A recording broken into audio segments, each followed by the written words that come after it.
This is a film about that scale and grandeur. This is a film about that military achievement. This is a film about a people who for all time shattered the legend of Nazi invincibility. This is a film about victory and defeat. German victory and German defeat.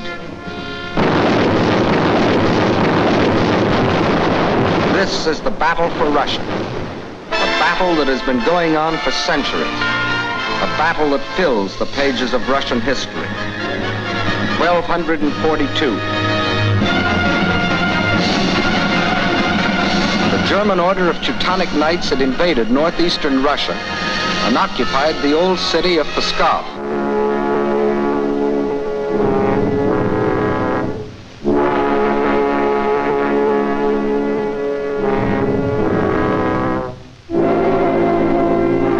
Under the leadership of their Grand Master, von Bock, they threatened to enslave the whole population of that area, including the capital, Novgorod.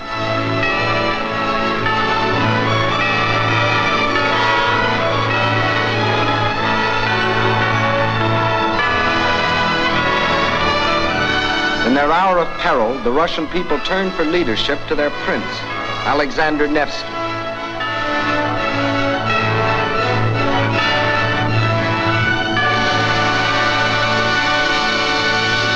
And on April the 5th, 1242, on Lake Peipus, the Russians met the might of the German forces.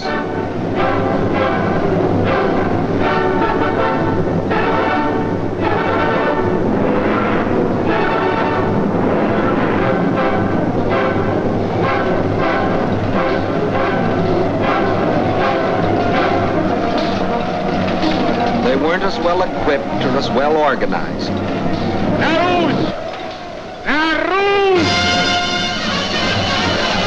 But in their hearts was a flaming courage, a flame so fierce that it pierced the German army.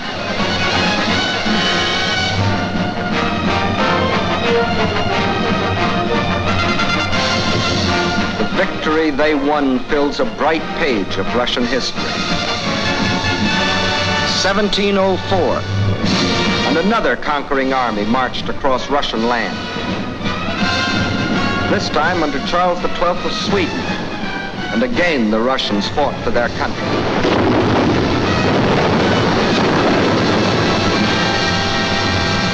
Led by their emperor, Peter the Great, after 5 long years of war, they defeated the Swedes in the historic Battle of Poltava.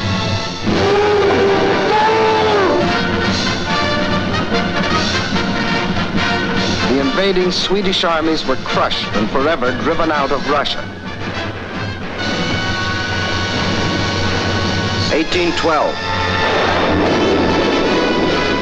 Napoleon and his armies had blazed their triumphant way across Europe and were marching on Moscow.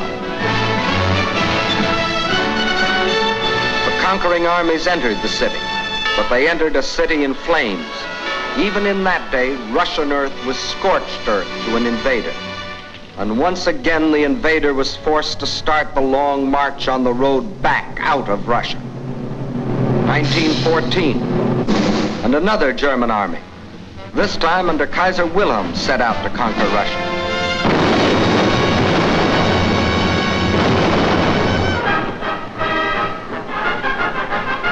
This time, the Russian people, under the regime of the Tsar, were not only fighting German guns, but oppression and corruption in their own country.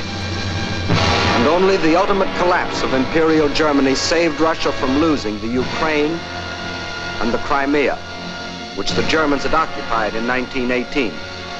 Yes, for 700 years, the Russian people have had to fight to defend their land against would-be conquerors. Why? Why have all these attempts been made to conquer Russia? Perhaps Russia itself can provide the answer. Here it is, 1/6 of the Earth's surface, reaching from east to west nearly halfway around the world, and southward from the North Pole to the borders of India. One country of 9 million square miles. That's our own country 3 times over, or all of North America and 1 million square miles to boot. The sun never sets on Russia. When it is dusk on its western borders facing Europe, it is already dawn on its eastern borders facing the Pacific.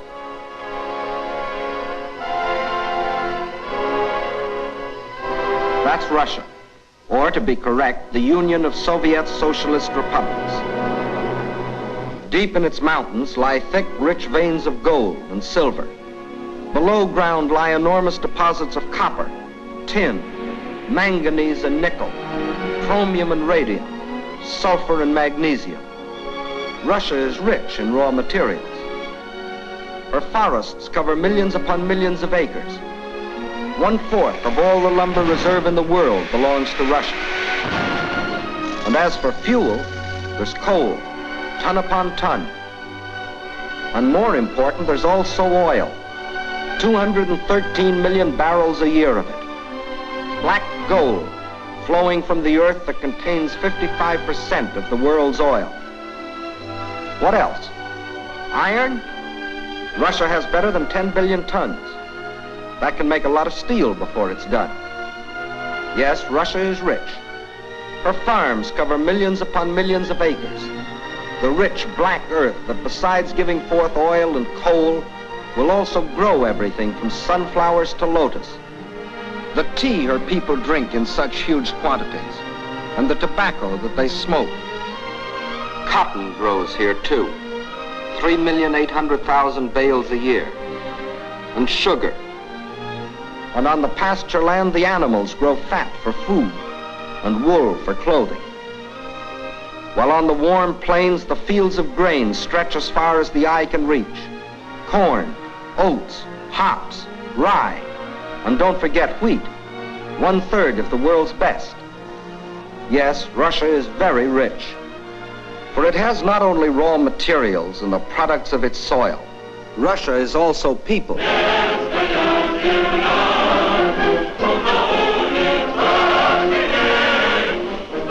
193 million people.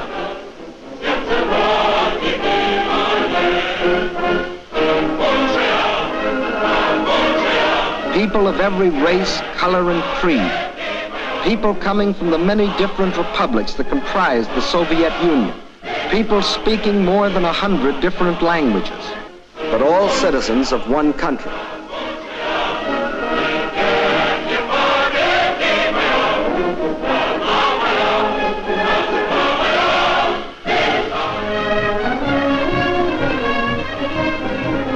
Whether they are the great Russians, the descendants of the first settlers of this vast area, and for 1,000 years its main population, or Cossacks, or famous horsemen from the open plains of the Don River Valley.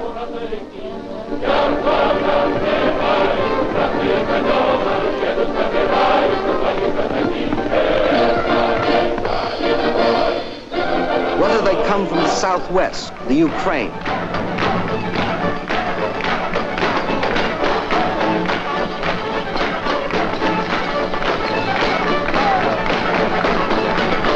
here in the breadbasket of the Soviet Union live the Little Russians, better known as Ukrainians, and beside them the Moldavians and Bessarabians. Or if they come from the far south, between the Caspian and Black Seas,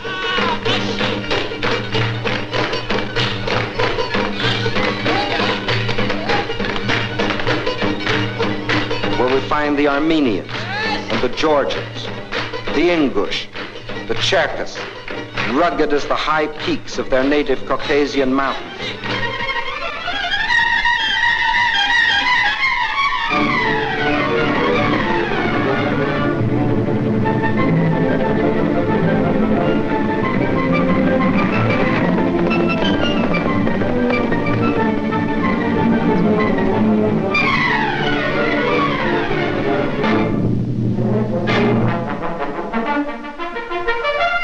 Whether they are Uzbeks, Turkmen, Kyrgyz, from the Persian and Indian frontiers,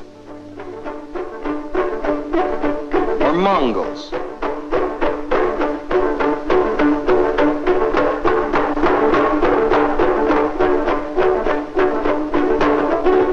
Bashkirs, the Turco-Tartars, the Buryats, the Yakuts from far beyond the Ural Mountains,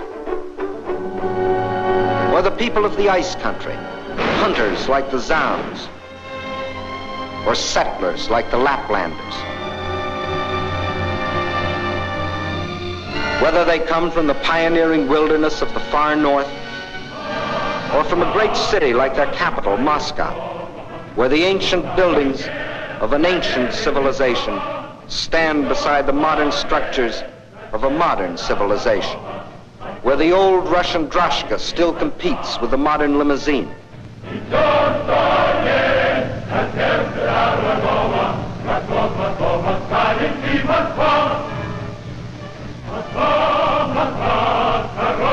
Whether they work in factories or as soldiers, whether they are bricklayers or traffic cops, sailors or riveters, school children or farmers, nurses or engineers, window washers or salesgirls, housewives or postal clerks, radio announcers or stewardesses, scientists or typists, musicians or ballerinas.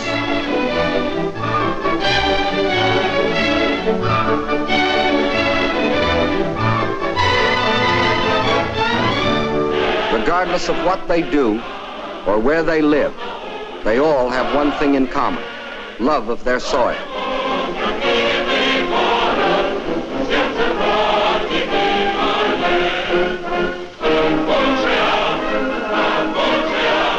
That is Russia. Size, the largest country in the world. Raw materials, unlimited. Manpower, 193 million. These are the three reasons why every conqueror in history has wanted Russia. And these are the reasons why the modern would-be conqueror wrote, "When we speak of new territory, we must think of Russia. Destiny itself points the way there." Yes, as we have seen, Germany's spirit of aggression was handed down from generation to generation. And now, in Hitler's Germany, the dream was world conquest. To such a dream, there could be only one answer: collective security. So with this objective, in 1934, the Soviet Union joined the League of Nations. Again and again before the League, its representatives urged binding agreements to support by collective action any nation submitted to attack. The state I represent entered the League with the sole purpose of the maintenance of indivisible peace. The League of Nations is still strong enough by its collective actions to avert or arrest aggression. There is no room for bargaining or compromise. But while some members of the League were pleading vainly for the use of collective force to stop aggression, the world saw other members, Germany, Italy, Japan, withdraw from the League to follow the path of aggression. Manchuria, Ethiopia, then Hitler invaded Austria, Czechoslovakia, and in 1939, Poland, first step on the road to Russia. But his eastward march was interrupted by France and Britain declaring war. So the Germans were forced to turn west, and in 1940, as we have seen, wiped the last opposition from Western Europe. And while the Nazis were unsuccessfully trying to beat Britain to her knees, the German generals were already planning to resume the interrupted Eastern Blitz. The road to Russia was now open. But before that attack, preliminary steps were necessary. South and east of Germany are Hungary, Romania, Bulgaria, Yugoslavia, and Greece. And Hungary had grain, rich fields of it. Grain too good for Hungarians when German soldiers have such good appetites. Hungary had bauxite. Bauxite makes aluminum, and aluminum makes planes. And Hungary had an army. Not the battle-trained German army, but good enough to throw against Russian guns. Romania had not only grain, but oil. And Hitler needed every last drop of it to power his war machine. Romania also had men, more slave labor, more cannon fodder for the attack on Russia. And most important, Romania and Hungary both had Russian frontiers, and Hitler wanted those frontiers in the hands of German generals. Bulgaria didn't have a Russian frontier, but it did have bases. Bases on the Black Sea. Bases for German submarines to prey on Russian shipping. By the spring of 1941, the reactionary governments of Hungary, under the dictatorship of Admiral Horthy, of Romania, governed by young King Michael, who was only a tool in the hands of Hitler's puppet, General Antonescu, and of Bulgaria, ruled by King Boris, always a disciple of German imperialism. All had sold their countries out to Hitler. Now, threatened by a revolt of their peoples, they were only too glad to be protected by Hitler's armies. So by March of 1941, German armies were in occupation of Hungary, Romania, Bulgaria. That still left Yugoslavia and Greece. So long as they remained unoccupied territory, they remained the route for a possible Allied counter-invasion. At one of their regular meetings, Hitler had assigned the job of conquering Greece to his stooge, Mussolini. The stooge was delighted. Here was his chance to prove to his people that he too was a conqueror. But he was wrong. Perhaps the uniforms fooled him. Something did. For after the fascist legions had blitzed on one cylinder this far into Greece, the Greeks, in a brilliantly conducted mountain campaign, drove the Italians back and invaded Albania. Hitler was enraged. The failure of his stooge to protect his southern flank was delaying the attack on Russia. He sent a final ultimatum. For the Yugoslavs and Greeks, it was surrender or else. But the Yugoslavs and Greeks come from a long line of fighting men. Nazi slavery didn't appeal to them.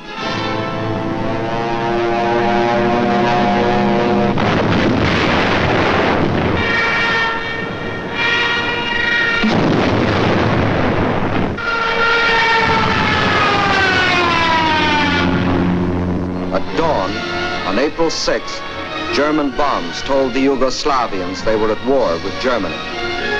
The Nazis and Italians launched a powerful and coordinated attack from all their bases, supported by virtually unopposed aerial bombardment. The conclusion was inevitable. Although resistance was determined, the Yugoslav army was cut up into many small segments and captured. The war in Greece also began on April 6th. There, in spite of fierce and valiant resistance by the Greeks and the British who had come to their aid, the Germans, overwhelmingly superior in both numbers and equipment, forced their way past the Vistritsa River, Mount Olympus, the famous passage of Thermopylae. And by the end of April, the swastika flew over the ancient city of Athens. The conquest of the Balkans was now complete. The whole force of Nazi might could now be turned loose on Russia. There was no time to waste, for time was Russia's weapon. Their industries, so recently built and which, like our own, were designed for the ways of peace, were converted for war. Instead of steel for plows and tools, steel for shells and guns. They knew their industry could never produce enough to adequately for the titanic struggle. But what they could produce, they would. At the same time, the army began to grow. More and more men were called up to be trained, hardened, drilled, prepared to defend their land.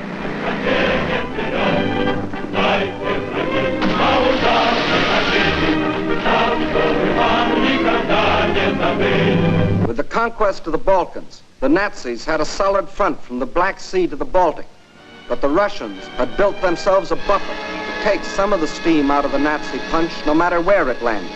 But where would it land? When the blow came, it was from 5 different directions, and from the north, 1 extra, just for luck. That was the big day. As dawn broke, nearly 200 Axis divisions, more than 2 million men, plunged into a front 2,000 miles long, reaching from the White Sea to the Black. Their aim, the annihilation of the Red Army in a decisive battle on the frontier.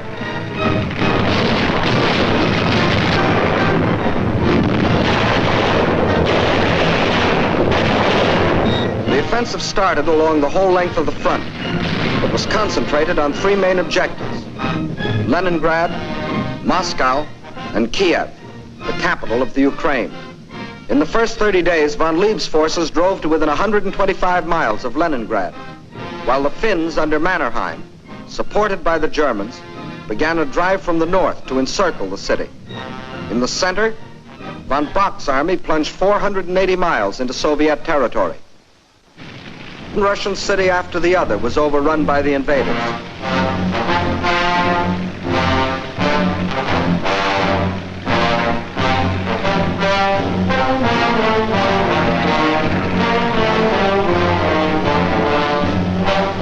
And on July 17th, they captured the first main objective, Smolensk, regarded as the key to Moscow. Simultaneously, in the south, von Rundstedt's forces cut deep into the Ukraine. This was blitzkrieg at its best. The world gave Russia another 6 weeks, and the Germans issued a communique. The issue in the east has already been settled. Smolensk is the last halt on the road to Moscow. But then a strange thing happened. For the first time since the mighty German army started its career of blitz, smashing into submission one European country after the other, that same German army came up against a country that did not submit. Despite the fact that Hitler's army swept deeper and deeper into the Soviet Union, and by October the 15th stood practically within the shadows of the Kremlin, despite the fact that the Soviet government and all foreign missions were forced to move to Kuibyshev 700 miles to the east, despite Hitler's triumphant pronouncement, I can say that this enemy is already broken and will never rise again, despite the fact that by December 500,000 square miles of Russian territory, an area equal to the entire Middle Western United States, had fallen to the invaders.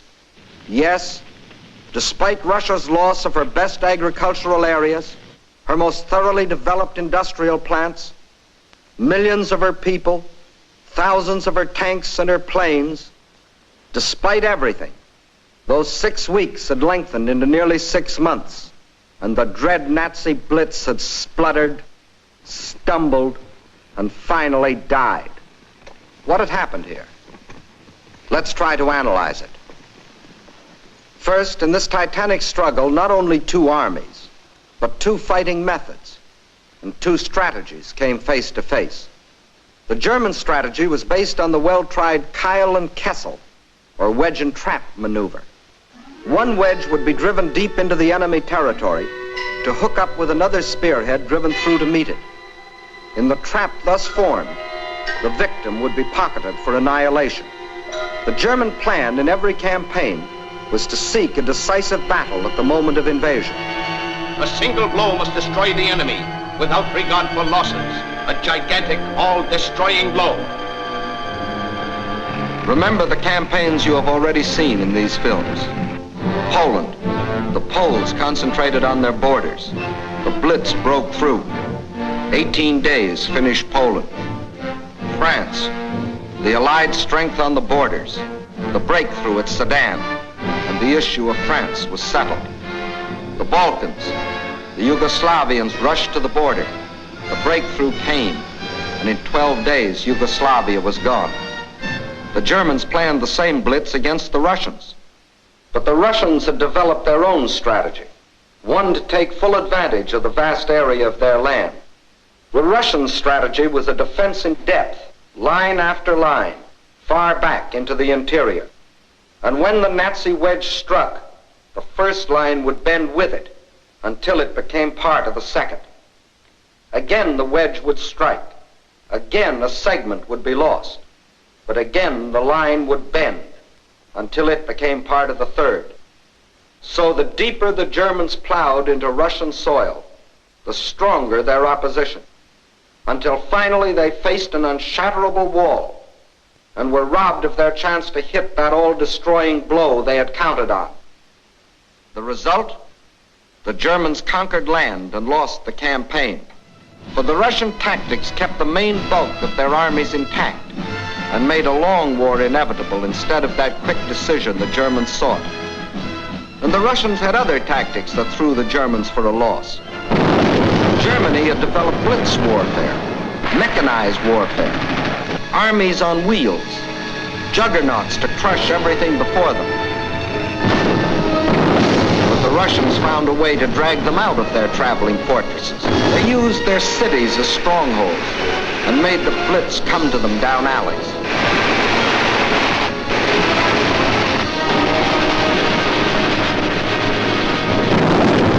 The more a city was bombed, the more impassable it became to the German panzers. They made the names of these Russian cities as familiar to us as the names of towns in the next county. Rostov, Kharkov, Kiev, Kursk, Smolensk. City after city standing in the path of the Nazi blitz. The Red Army had found a way to make their cities of great strategic importance. Odessa, scene of an heroic siege of more than 2 months, held up the whole Nazi thrust into the Crimea. Sevastopol, which resisted every attempt of the Germans to break through. Here, for 8.5 long months, the Russians fought for the town, inch by inch, barring the Germans from the great Black Sea naval base located there. And finally, when the Germans entered the town, each district was defended street by street. Each street house by house.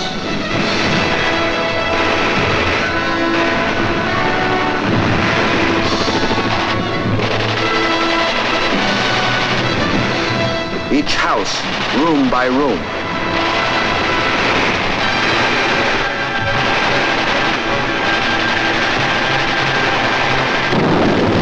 The Russians knew their cities would be demolished, but their objective was not to save cities, but to destroy Germans. A high price to pay for a copy of Mein Kampf. So the Germans were forced out of their armored shells to fight and to die in the hand-to-hand combat they thought they had abolished. There was another item the Germans had overlooked. They overlooked people. And generals may win campaigns, but people win wars. And on that fatal June 22nd, when the Russian people first learned of the invasion of their country, their grim faces told of their determination to fight and to die, but never to surrender. They knew this wasn't a question of who occupied what piece of land. This was a question of life or death. This war is not an ordinary war. It is the war of the entire Russian people. Not only to eliminate the danger hanging over our heads, but to aid all people groaning under the yoke of fascism. So the alarm was spread to factory and farm. And from every Russian town and village, men poured forth to answer the call. From now on, one thing mattered and one thing only: victory. Total war meant total mobilization. Not war just for soldiers, but war for everyone. Young or old, male or female, made no difference. Age had nothing to do with it. If you were only 12 years old, there was work for 12-year-olds to do. Sex had nothing to do with it. If you could hold a rifle, you were a soldier. If you could turn a lathe, you were a soldier. If you could harvest the fields, you were a soldier. If you could handle a locomotive or pilot a ship or guide a tractor, you were still a soldier. For everything you did was part of that total war. Nothing that the enemy could use was left behind. Not a yard of wire or a pound of iron. Not an acre of wheat or a head of cattle. And the old men stood watch over the fields, ready to give the word to burn at the first sight of the enemy. Scorched earth. What can't be withdrawn must be destroyed. That meant the factories, the plants, the oil depots. Flames claimed them all. The giant dam at Dniprostroi, into which had been poured not only steel and concrete, but 5 long years of Russian toil and Russian sweat to yield the miracle of electricity to the farms and people of the Ukraine. Now, rather than let the power it generated fall to the enemy, they destroyed it. Scorched earth, the land they had lived on and worked on, their forests, their fields, their farms. They surrendered them to the flames, but not to the invaders. That was the scorched earth. And for action behind the German lines, a new army was formed. An army without uniforms, whose home was the forest, and whose front was the enemy's rear. A guerrilla army. A minimum of glory and a maximum of determination. Their achievements were seldom recorded. Look well at these faces. You will never see them again in the ranks of war prisoners or read their names over heroes' graves. Ahead of them lay nothing but the rope and the halter, but they stayed behind and went on fighting. Their only goal was merciless destruction. Destruction of communication lines, supplies, the invaders themselves. Their weapons were dynamite and the terror of surprise. They asked for no mercy, and they gave none.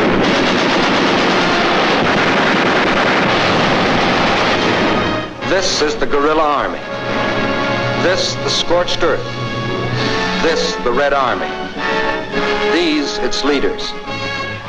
These are the reasons why, although the Germans conquered land, 500,000 square miles of it, it was just land, barren land, scorched land. These are the reasons why, after 5.5 months of blitz warfare, after coming within sight of their goal, the Germans were stopped at the very gates of Moscow.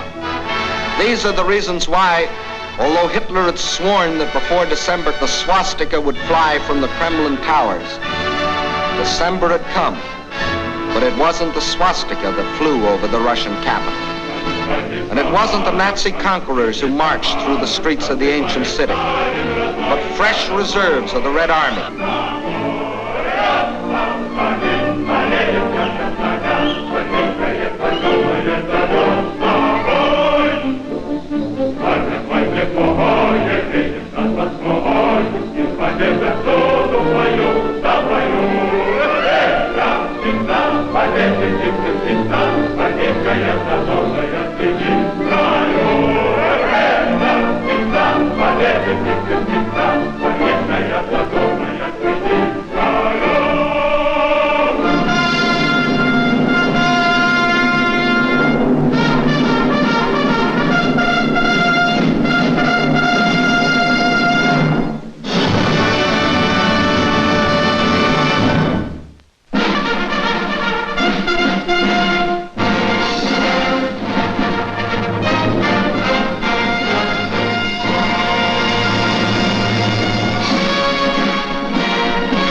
The Battle of Russia, you saw the Russian people's historic defense of their land against centuries of unsuccessful invaders.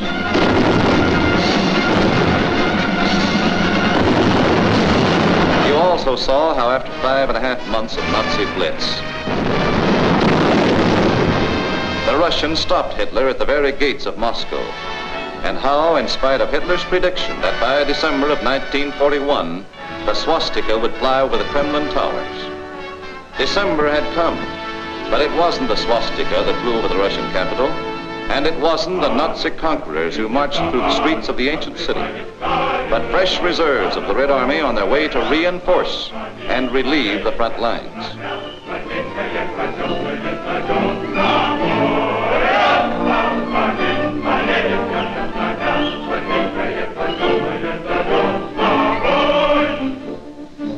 The Russians read this appeal and knew what it meant. They remembered that in their past history, the time always came when they could turn and strike back.